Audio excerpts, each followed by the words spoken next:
Welcome to another episode in the DLAI Fintech Conclave 2024 Podcast Series, brought to you by the Digital Lenders Association of India and India Fintech Diaries. In this special episode, we look at how innovations in credit can help bridge the credit gap for rural women in India. Joining us to speak on this topic is Puneet Gupta, co-founder of Kaleidofin, which aims to make financial services accessible to everyone. Prior to setting up Kaleidofin, Puneet was part of the team that set up the IFMR Trust Group, now DLAI Trust and Northern Arc Capital. As a founding member of DLAI Trust, he took up several operating and governance roles at DLAI Group, the last one being that of Group CFO. Puneet also serves on the investment committee at the incubation cell at IIT Madras. Puneet began his formal career at ICICI Bank, where he worked for a period of 7 years in various roles, including coordinating the work of the microfinance practice at ICICI Bank. He's a commerce graduate with a master's degree in rural management from the Institute of Rural Management. I'm your host, DLAI Sarao, and this is India Fintech Diaries. Welcome to India Fintech Diaries, the show for all things fintech. Today, we have a special episode in collaboration with DLAI Fintech Conclave 2024 on the occasion of International Women's Day this week. I'm your host, Hemant. Hello, and I'm your host, DLAI. Women's economic empowerment has been a hot topic across the country for quite some time. While progress has been made, women's labor force participation, a key indicator of economic empowerment, stands at about 40%, which is significantly lower than leading countries. It's even lower in rural areas where sustainable employment opportunities are scarce and adverse socio-cultural norms are another problem.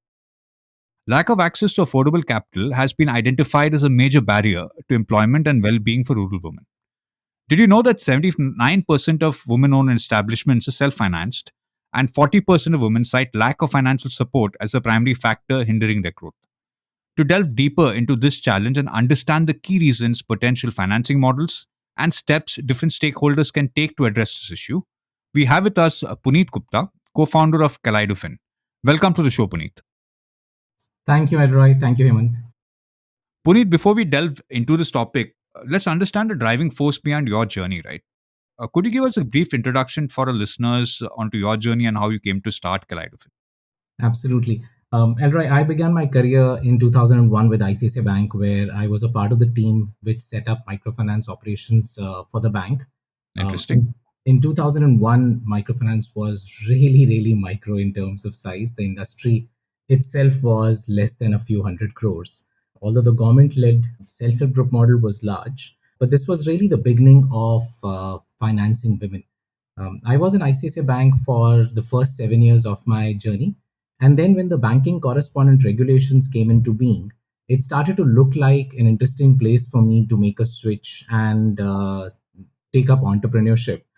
So I moved on from ICICI Bank, came to Chennai, set up a group called IFMR Trust, which is now better known as Northern Arc Capital in Dwara KGFS, and started to think about how do you create high quality channels for women to be able to access financial services. I was there for around 10 years. And as Jan Dhan came into picture, Aadhaar became a strong KYC, started to think about what could be next in the journey, and started to feel that the best channel for offering financial services could be mobile phones. And post that, moved on from IFMR Trust Group to set up Kaleidofin. So that's been my journey. I've been engaged in looking at issues connected to providing access to financial services for women for a very long time. Can't claim all successes, but I can talk a little bit about what has worked, what has not. That's fantastic, Puneet. And specifically because as we are speaking about access to affordable capital for rural women, it would be great to understand because this is not a sector or an area or a segment that we are mostly exposed to. So it would be great to understand of why rural women are not getting access to affordable financing, considering that Jan Dhan Digital has penetrated every nook and corner of the country now. Right. So, Hemant, this has been one of the things that has always perplexed us as well. But I'll try to start to break down the problem into a little bit to kind of lay a little bit of a context here. So, countries like India and any other developing country for that matter, what you'll find is that a very large part of the households are self-employed. And the implication of that is that unless and until you have capital to be able to invest in your enterprise, you basically don't even have an ability to earn a basic wage. Right. So think of a household who has 2 cows Now, by the virtue of these two cows, you can actually start to pour milk in a milk cooperative and make income. Or your Hmm. small shop has some stock now which you can sell, but in the absence of this basic working capital, there is just no way for most people to be able to earn incomes. In fact, gig economy is also now making, for example, the need for a bike to be important for you to be able to get a job, and each of these finally bring us back to the same place. You need access to loans. Right. When it comes to women, this challenge becomes even more pronounced. So, one, women just basically have no access to assets, and traditionally, in many parts, have had no control to monies at the household level. Combined with the fact that when you look at the entire household, most of the incomes that they have are in cash. There is no digital proof of them having any income whatsoever. The cost to serve, the moment you talk about rural women, becomes really high because you now need to go to a village to be able to service households. So combination of all of this, low assets, inability to prove income, inability to control the income that you're earning, and then the cost to serve has basically made this to be very challenging. No, so if I understand this, Puneet, now correctly, there is what you're saying, some demand side issues, which includes, for example, socio-cultural norms. They do not having collaterals, their understanding of financial products being limited. That's on the side of women. On the supply side, because that maybe the ticket sizes are smaller, the cost of servicing them becomes higher. There is, of course, even on the supply side, some biases existing of whether to serve to give loans to women or not. So those are the different set of problems that I understand that exist, creating a issue in financing rural women. So if we have look at these very diverse set, right, some are very economic financial, some are very socio-cultural, norm related, confidence related, agency related. What are the different solutions that you have seen for both these buckets, from the economic point of view and then more from the cultural and literacy point of view? Right. So, very interesting question. And we've always started to think about, are there other people who have faced similar problems and what have they done out there? And one interesting solution that we've seen has been around M-Pesa. Um, M-Pesa actually created a model whereby you could just cut the cost of financing, largely cut the cost of delivering financial services to women. Right. The fact that you have a smartphone, actually, in the case of M-Pesa, you don't even need a smartphone. Most of the people carry a normal feature phone. Correct. So if you have a feature phone, you're able to access financing from anywhere. And we've seen that they have been able to offer credit which is in very small sizes, $50, $100, sometimes even $10 or $20. Hmm. Right. And just the ability to create a channel which is able to push through such very small amounts starts to create a very strong financial system which paves the way for a lot of data to come in, to be able to underwrite future loans, but also to create a touch point which is extremely low cost. So that becomes very exciting. I think some of the work that has happened in the Indian context around microfinance, although very far from digital, Yeah. has been very exciting in terms of making sure that it works with the social economic realities of women customers. But if I were to take this now to the next level of places like Brazil, where Hmm. what they really did was to be able to use the banking correspondent models and Hmm. place the correspondents in practically every potential store out there. Right.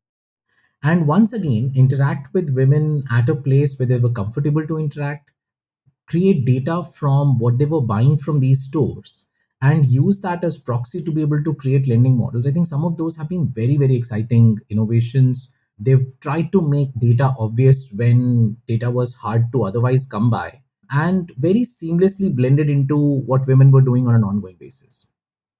Puri, now that you have given some of these international examples, I'm a bit tempted to also look at how we can draw some parallels from those international examples to how the ecosystem has evolved in India.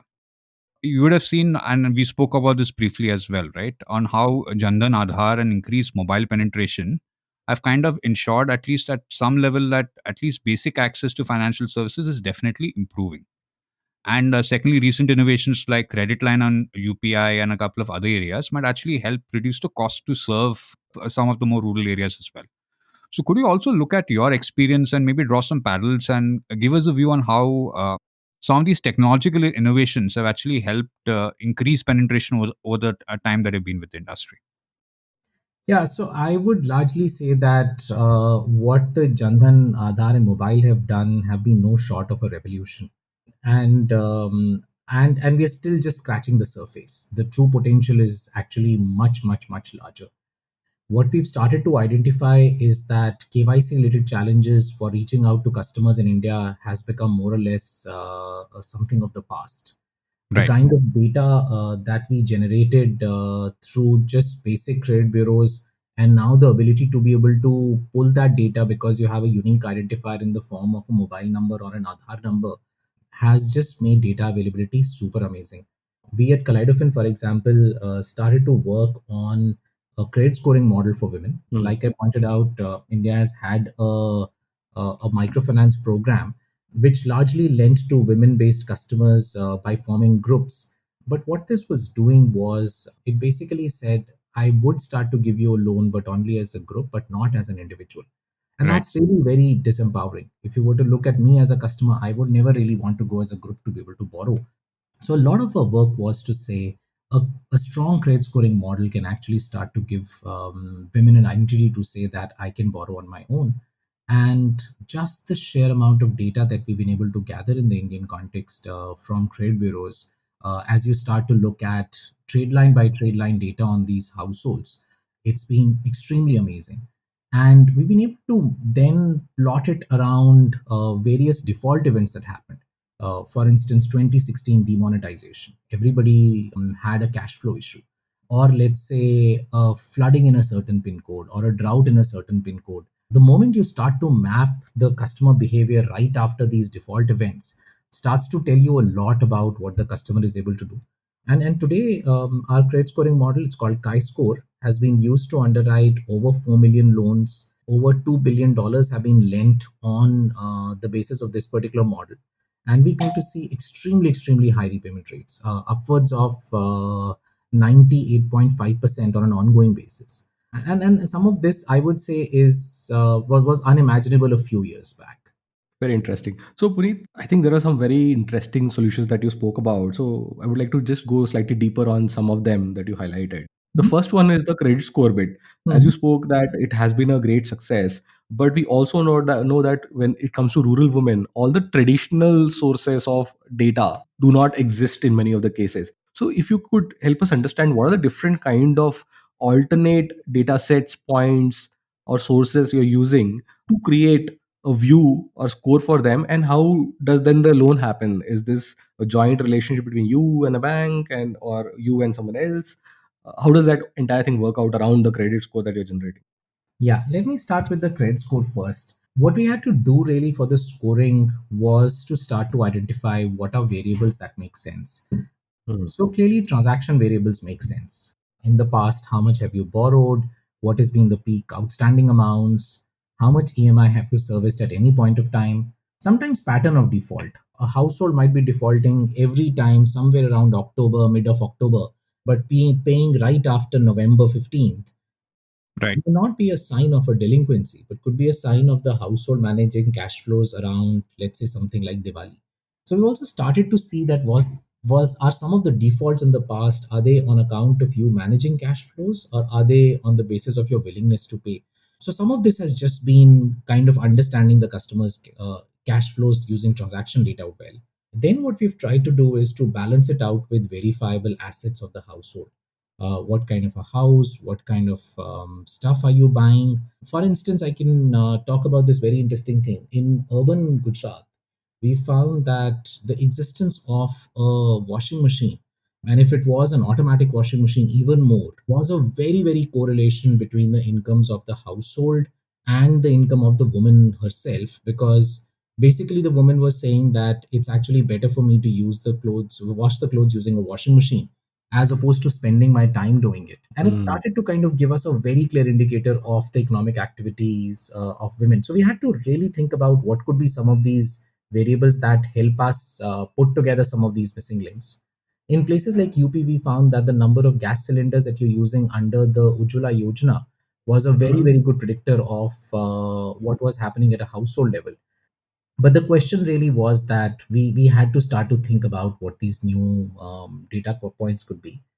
And then, all said and done, we have still around 30 to 40% of the households, or and especially in women customers, even more. When they arrive at taking a credit, they have absolutely no credit history. They're new to credit completely. And this is the place where I would say that the entire work around AI and ML based models starts to make sense. So while I may not know this particular woman customer who's come in for the first time to borrow, I know somebody else who looks like her or who used to look like her Right. a few years back. And using personas, you can actually create a very clear kind of a path of who's this household going to look like and who's this woman customer going to imitate in terms of their credit behavior. So some of those become very exciting when it comes to kind of looking at credit right now.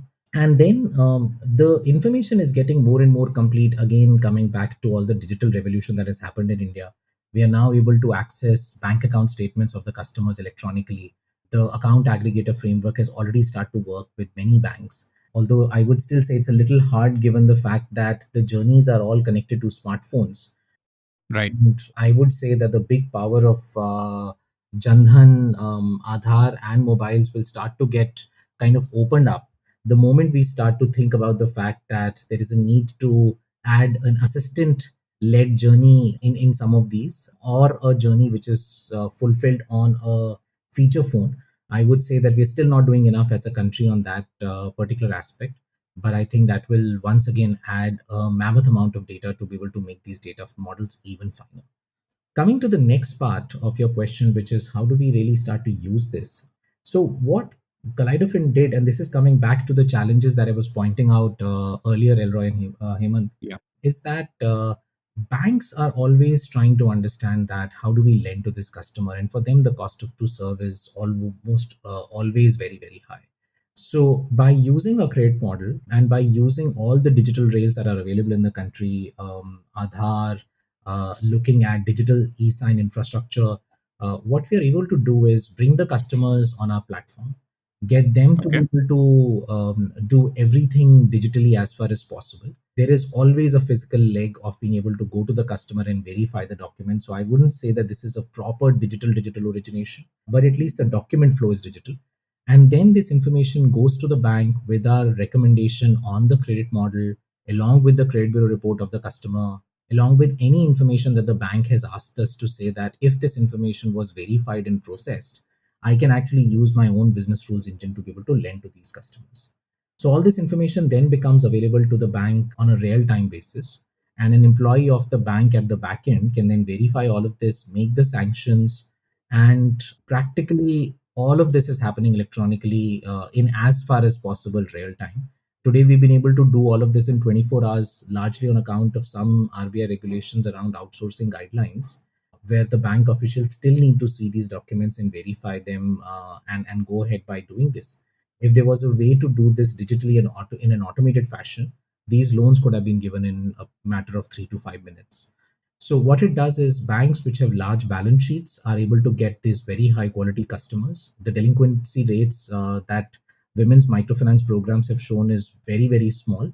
And combine it with what Chi-Score is doing, we are able to get customers higher value loans with incredibly low delinquencies. So banks get their priority sector assets, women customers get a higher ticket Right. loans, and it works beautifully. Therefore, Puneet, in your view, what are some of the key imperatives for the various stakeholders that are there in this ecosystem, including nonprofits, government regulators, for profits, impact investors, with the view of driving very significant progress in providing affordable and accessible finance to all rural women? So, what do you see some of the things that these stakeholders could actually do that will have an positive impact going ahead? right. So let me start first with impact investors and the impact space, Yeah. and including the NGOs and others. I think Sure. there we have a bit of a, I would say, a challenge now. If you ask most people in the country, including in several cases, even some regulators, we are often right now talking about overlending and the fact that there is too much credit flowing to these households. While if you were to ask me, that the truth could actually be far from this. Yeah. We are still scratching the surface when it comes to total credit. Our credit to GDP ratios are very low. Several districts are much lower than others, and there's a lot of need for better designed trade products for these customers. But that's not what the impact world sees at this point in time. I think largely their feeling is, in India a lot has already happened, very good MFIs, very large banks, and this is not really a worthy enough area for them to invest in. So I would say there is a need for focusing on what does it amount to when we talk about good credit access for women, and what will be the access of other financial services, for instance, here, including savings, investments, insurances. We are not there yet on when it comes to this. When it comes to the regulator, I think there is always a very, very tough challenge there. Every digital model that you look at, whether it's for inclusive finance or anything else, it starts to kind of create various challenges when it comes to other digital lenders. Today, a micro Right. loan is 50,000 rupees, but if you look at most of the BNPL loans, most of the digital loans that are possible today, where customers who are already smartphone enabled, already on UPI are borrowing, the ticket size of these loans are anywhere between 5,000 rupees to 30,000 rupees, sometimes even lower than 5,000 rupees. And therefore, anything that you do for inclusive finance automatically also becomes available to everybody else. And I would say that the challenge that I see in front of the regulator is to still allow innovative models for inclusion, but start to look at how can they be not misused by other digital lenders. And I think that's a very, very tough walk. Today, a lot of what we are hearing from the regulators in trying to address the challenges of some of these digital lenders is actually very kind of strongly impacting also the inclusive finance space. So there is a need for that nuance there that I would say is important. On the bank side, I would say this is been a market which is responding to the regulator right now. But the overall need for the banks to do this, as well as for various participants, including microfinance companies, including other entities, NBFCs, which are engaged in the MSME finance or individual lending finance, I see their incentives are getting more and more aligned to do this. I think it's a little bit of the overall availability of capital, which I'm largely counting on the impact investor space, and the regulatory framework, which, if it becomes clearer, will be very helpful. And Puneet, you have spent significant amount of time with MFI business as well. But there is like in the general audience, there is limited understanding of how that works and how it helps a woman to get access to credit. So if you can help us understand very briefly of how that works and how it can help women, that would be great. So microfinance, to my mind, has been, and especially the joint liability group as well as the Indian grown self-help groups have been a enormous innovation in their own right. So broadly, what these models were doing was that the bank doesn't know the cash flows at the household level, but the neighbors Yeah. know what are the kind of financial situations of each other, especially the moment you get into a rural or an urban slum situation. You may not completely know how much are you earning, but you generally know that what is happening in the household. Are they borrowing too much? Is somebody kind of able to generate any kind of cash flows at all or not? So I think there is a little bit of sense of that. And what the group models really did was they brought five people together who would co guarantee each other. In the initial days, if one person failed, the others were expected to even pay for that particular person. And that entire obligation made sure that in any context, people were only introducing others when they knew that they had an ability to pay. So one of the biggest things which stops bank from lending is the ability to identify who's a good customer, who's a bad customer. In this model, that entire underwriting was outsourced to other neighbors who would know the household really well. So that as an innovation worked beautifully. It kind of killed a lot of challenges around information asymmetry that a bank faces, as well as lending to a group of five people meant that the cost economics changed, because whenever you were going, you were collecting five loans in one go. So the cost of collection also came down. It was a fantastic innovation when it started out, but over the last 20 years, I would say that it hasn't seen enough. We have now many more micro lenders, and in many cases, I would agree to the general statement that there is a lot of competition amongst microfinance companies. but they are still giving small 30,000-40,000 rupee loans to a household. And today we know that even to buy milch animals, a household may require a financing of anywhere between 60,000 to 100,000 rupees, which means that one loan of 30,000-40,000 doesn't really solve their purpose. And that's basically where the microfinance models haven't been able to scale up. And this is again the place where Chi-Score was able to work with customers to say that we can actually offer to customers who have a credit history, who have a good Chi-Score, to start to borrow any amounts between 100,000 rupees to up to 300,000 rupees to be able to set up their enterprises. And these loans were offered to individuals and not to groups. So it gave women an individual identity as well in the process. So microfinance to that extent has been phenomenal. India has over 250 lakh crores right now in terms of microfinance assets. And this has been a segment which has continued to grow by over 20% at least on a year on year basis with very, very high credit quality. There is bank who wants to run a credit business to of course generate profits for themselves, but then there are also impact investors who want to invest more to support the women, but their amount of capital that they can lend is limited, and if they do it, it will not be sustainable. So have you also seen a model where say a 1 rupee of a impact investor is used in some way to unlock say 20 rupees or 100 rupees from general lenders in some way involving credit scores, credit guarantees? So is there a product designed to do that as well? In general, I would say that when you look at any credit business, you typically look at 1 rupee resulting into 5.5 rupees worth of credit, which is the capital adequacy based on capital adequacy ratios that you see. Typically, any entity needs to put 15% minimum cap at. Nobody puts minimum 15% cap at. So, on an average, if you look at the large and the small entities, 1 rupee generates 5 odd rupees of multiplier. And this is as per the norms of RBI. What entities like us have been able to do at Kaleidofin using Chi-Score is the amount of money that we've raised that went into creating two big things. One was the technology platform that I was earlier describing, where information starts to flow digitally, which makes sure that banks can consume that information much more easily. And the second part was the Chi-Score model, which allows us to underwrite women and therefore help them access higher credit size loans on an individual basis. And there the multipliers could be very, very large. Our multiplier, for example, for every rupee that we have raised and the output of loans that we have created has been upwards of 400. And this is simply because we did not run our own credit side, we did not run our own NBFC to be able to give out credit. But we started to use the balance sheets of other banks to say, here is a model, why don't you lend to this? But in the process, we were generating a very, very high multiplier. And Puneet, we have spoken about or touched upon some of the product that Kaleidofin offers in this space. Can you also elaborate on the other different products that Kaleidofin offers in this space? Right. So the focus of Kaleidofin has always been to say that how do we reduce financial vulnerability of the households, and how do we get them to be able to access the best design products which are out there. And the focus has always been to say that I will not have a suite of five products and then I will find who's the right customer for my five products.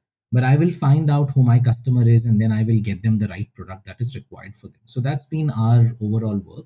Our credit scoring model was one place where we said we'll design right products for our customers, as opposed to saying I only have one kind of product and whoever fits that product can take it.